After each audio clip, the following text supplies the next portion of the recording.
siapa dia ini masih rahasia. Masih rahasia, nanti kalau bocor ketahuan Khofifah bahaya itu.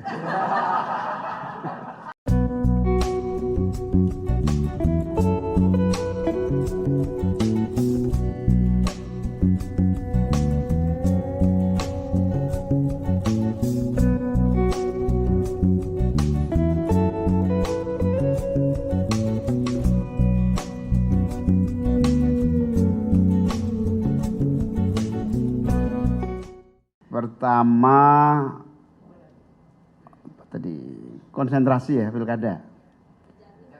Jatim tadi memang menyita waktu agak banyak dalam pembicaraan. Agak banyak dan hampir sepakat pokoknya kita harus mengusung seseorang. Nah, siapa dia ini masih rahasia. Masih rahasia, nanti kalau bocor ketahuan Khofifah bahaya itu.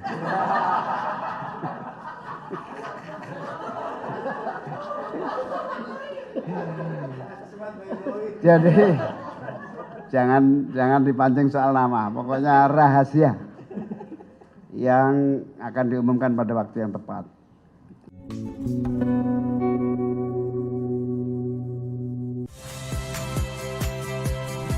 Saya Agin Fridianto. Saksikan terus program-program Kompas TV melalui siaran digital, pay TV, dan media streaming lain. Kompas TV, independen, terpercaya.